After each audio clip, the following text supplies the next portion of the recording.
Boa tarde pessoal, sejam muito bem-vindos a mais um vídeo aqui no canal. Antes de mais já sabem, não se esqueçam de continuar a apoiar este projeto subscrevendo o meu canal aqui em baixo. No vídeo de hoje vamos falar sobre a ação da Intel, nomeadamente analisar os resultados do terceiro trimestre e também tentar responder à questão se esta ação se trata ou não de uma value trap. Sem mais demoras, vamos desde já para a minha tela para conhecer mais em pormenor os resultados e também alguns indicadores fundamentais desta ação. Não percam! Já estamos então aqui na minha tela para conhecer mais em pormenor a ação da Intel, nomeadamente alguns indicadores fundamentais e também esmiuçar aquilo que foram os resultados relativos ao terceiro trimestre de 2021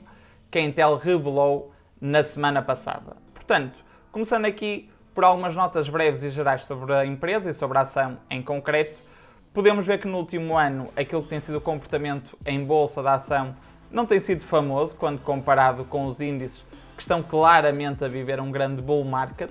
ou seja, aqui vemos que a ação basicamente tem um comportamento flat face ao ano anterior, teve aqui uma oscilação, uma subida no caso 0,2%, que acaba por ser muito residual, e se formos aqui ao market cap desta empresa, podemos ver que o seu valor atualmente situa-se aqui muito próximo dos 200 mil milhões de dólares, o que acaba por ser um market cap bastante longe das chamadas empresas de 1 trillion dollar ou acima, como por exemplo mais recentemente a Tesla, uma Apple, etc. Portanto acaba por ter aqui um market cap significativamente mais baixo. Relativamente aqui a alguns indicadores fundamentais, aqui a Intel, ao contrário de outras empresas tecnológicas, também deste setor, acaba por ter aqui indicadores fundamentais mais baixos face aos seus competidores. Ou seja, vemos aqui, por exemplo, o Enterprise Value sobre o EBITDA estimado neste momento anda aqui abaixo das 7 vezes e, por exemplo, o Price to Earnings situa-se aqui na casa das 13 vezes, o que acabam por ser no mercado atual valores relativamente e bastante até modestos. Partindo então para aquilo que foram os resultados da Intel neste terceiro trimestre de 2021, podemos verificar que a receita, por exemplo, situou-se em 18,1 mil milhões de dólares, o que acaba por estar aqui muito ligeiramente abaixo do guidance que foi apresentado em julho, a quando a divulgação dos resultados relativos ao segundo trimestre, portanto podemos dizer que está em linha. Face ao mesmo trimestre do ano anterior, houve aqui um crescimento da receita de 5%, o que acaba por ser positivo.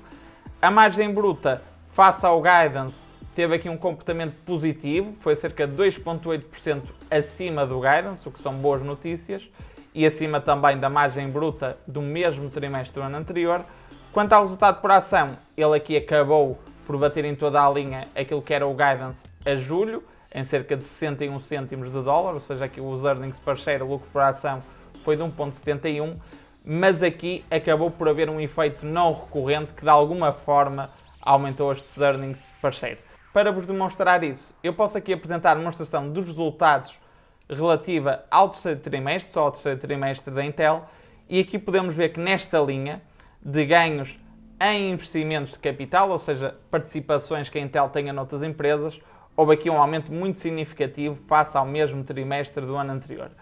Aqui teve a ver muito com o facto de ter sido registado um ganho com um dividendo que foi recebido de uma participação que a Intel tem, cerca de 1,1 mil milhões de dólares de dividendos recebidos da McAfee. Portanto, acabou por aqui haver um efeito não recorrente que de alguma forma afetou aqui positivamente o resultado líquido do período em cerca de 1/6, mais ou menos, 1,1 mil milhões de dólares, e que acabou por ser aqui o grande fator de crescimento do resultado da Intel face ao mesmo trimestre do ano anterior. Ainda assim, excluindo esse efeito, poderíamos ver que de alguma forma também houve aqui um crescimento de lucro por ação, que acaba por ser uma notícia também ela positiva. Depois, indo aqui para baixo, a Intel detalha qual foi a sua receita por área de negócio, que também acaba por ser um exercício obviamente interessante de se analisar e de se fazer. E aqui temos um dos primeiros segmentos, que acaba por ser o grande segmento, o principal segmento de negócio da Intel, que é o Client Computing Group, ou seja, que basicamente tem a ver com o fabrico de processadores para computadores. E aqui, por exemplo, aquilo que são os grandes clientes da Intel acabam por ser a Dell, a HP, a Lenovo, que são fabricantes de computadores, que recorrem aos processadores da Intel para instalar nos seus computadores, por isso acaba por ser aqui a grande área de negócio da Intel. E aqui vemos que que em termos de trimestre houve aqui um comportamento negativo da receita, que caiu cerca de 2%, e a própria margem operacional deste negócio também teve aqui uma quebra face ao mesmo trimestre do ano anterior. Depois temos aqui o segundo principal segmento de negócios da Intel, que é o Data Center, em que basicamente a Intel fornece soluções em termos de processadores e outros para, por exemplo, empresas de cloud, para empresas, para governos, e aqui verificamos que houve um comportamento positivo da receita, que subiu 10%, e a própria margem operacional, pese embora em termos percentuais se tenha mantido, com este crescimento da receita também viu ser aumentada em valores absolutos. Depois temos aqui outros segmentos, eu vou aqui apenas falar de dois que eu considero mais relevantes e com maior potencial. Aqui um primeiro setor do Internet of Things, que aqui basicamente vemos que teve em termos de receita um crescimento muito significativo, de 677 milhões de dólares para um pouco acima de 1.000 milhões de dólares neste trimestre. E depois temos aqui o Mobileye, que basicamente foi um segmento de negócio adquirido em 2017 pela Intel e que aqui basicamente fornece soluções para a condução autónoma, soluções aqui automáticas e softwares para a condução autónoma, que acaba por ser aqui um tema de futuro com muito potencial. A parte do Internet of Things também acaba por ser aqui muito virada para o futuro, para a parte da automação e soluções de automação. Portanto, como vemos, são aqui dois setores que estão a crescer muito na Intel, pese embora ainda serem residuais, porque quando comparamos aquilo que é a faturação destes dois setores juntos, que é 1.3 mil milhões de dólares neste trimestre, quando comparado, por exemplo, com a questão do Client Computing ou do Data Center, os valores ainda são mais baixos. No entanto, a empresa tem tido aqui fortes crescimentos ao nível destas áreas, o que acaba por ser relevante. Também olhando para aquilo que tem sido o comportamento do revenue por área de negócio, mas aqui olhando para todos os trimestres de 2021, verificamos que ao nível do Client Computing houve aqui um crescimento residual. Eu relembro que estes valores são em termos GAAP, ou seja, em termos contabilísticos, descontando ajustamentos ao resultado contabilístico. Portanto, vemos que aqui no Client Computing houve aqui algum aumento. O Data Center, é verdade, tem um comportamento muito positivo este trimestre, mas no geral do ano tem aqui uma queda ainda relativamente significativa. Os primeiros trimestres nesta área de negócio foram realmente maus e, portanto, de alguma forma este trimestre pode dar aqui uma indicação positiva sobre a evolução desta área de negócio. E depois vemos que aqui, ao nível do Internet of Things e do Mobileye, tem havido aqui sim um comportamento muito positivo ao longo destes primeiros 9 meses de 2021. Depois, indo aqui para baixo, podemos verificar qual o outlook que a Intel apresentou para o quarto trimestre de 2021 e, por conseguinte, para todo o ano fiscal de 2021. Ou seja, relativamente ao outlook do quarto trimestre, genericamente prevê-se aqui algumas quedas ao nível da receita, ao nível da margem bruta e também dos earnings per share, face ao mesmo trimestre de 2021. E isto basicamente resulta que o outlook para todo o ano de 2021 é este, ou seja, em termos de receita, face ao anterior outlook, não há aqui alterações, ou seja, a receita prevista para todo o ano de 2021 é cerca de 73,5 mil milhões de dólares. A margem bruta, por contrário, vê aqui ser aumentada para 57% face ao anterior outlook, o que acaba por ser positivo. E aqui os earnings per share também acabam por ser aumentados, aqui um pouco devido a esta situação do dividendo especial distribuído pela McAfee, uma participada da Intel, que acabou aqui por aumentar o resultado por ação, portanto explica aqui boa parte do aumento face ao anterior outlook.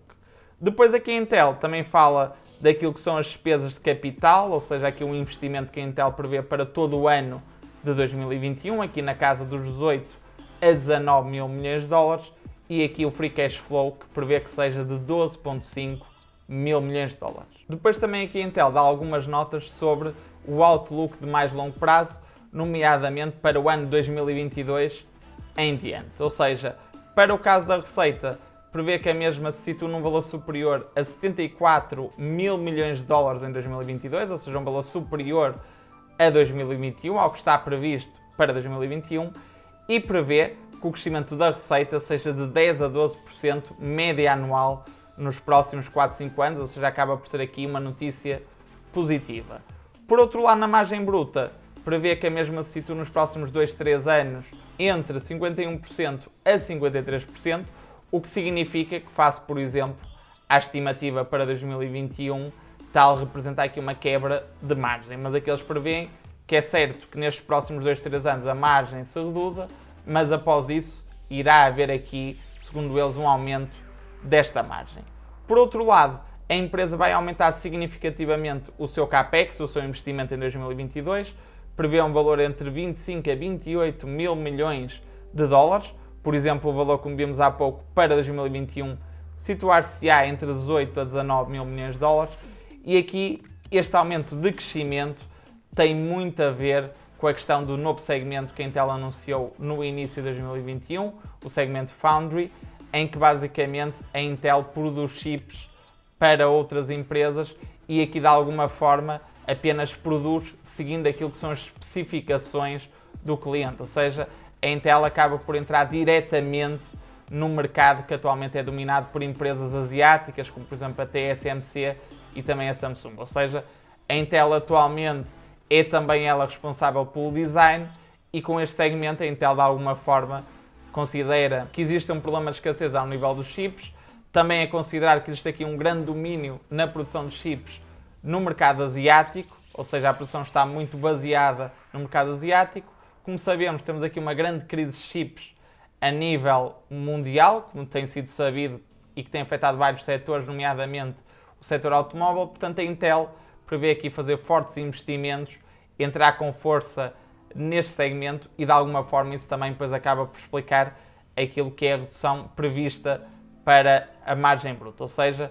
isto é o grande motivo para que o investimento da Intel seja aumentar nos próximos anos e de alguma forma o mercado reagiu aqui um pouco negativamente a isto porque tem receio desta diminuição de margens, de alguma forma que esta nova unidade de negócio possa ser um certo fracasso, por assim dizer, mas a verdade é que, dada esta escassez de chip e também o facto dos Estados Unidos estarem preocupados com esta grande monopolização da produção, pode ser aqui uma boa oportunidade que a Intel parece estar a aproveitar e que o seu CEO também entende ser estratégico para o crescimento da empresa nos próximos anos. E depois aqui finalmente em termos de dividendo,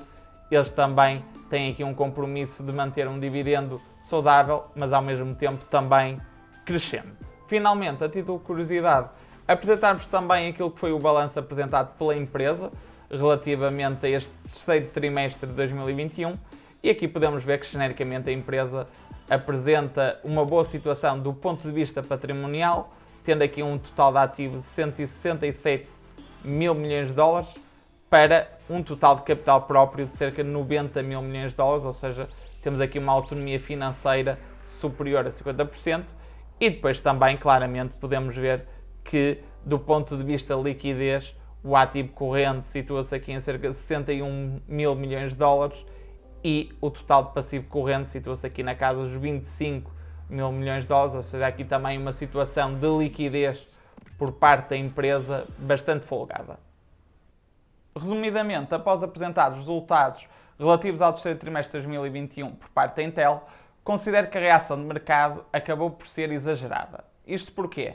É certo que no press release que eles anunciaram ao mercado está previsto que haja um forte aumento do investimento nos próximos anos, nomeadamente em 2022, e isso fará com que no curto prazo, pelo menos, o free cash flow disponível para distribuição ao acionista de alguma forma seja reduzido e, portanto, do ponto de vista de curto prazo, rentabilidade do acionista, pode haver aqui alguma preocupação.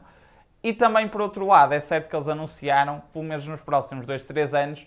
possa haver aqui uma redução da margem bruta, o que acaba por ser também aqui uma notícia negativa. No entanto, eles também referem nesse mesmo press release que para os próximos 4, 5 anos esperam um crescimento médio anual relativamente forte quando comparado com aquilo que foi o histórico dos últimos anos. Ou seja, a Intel está aqui a fazer uma aposta num novo segmento, o segmento Foundry,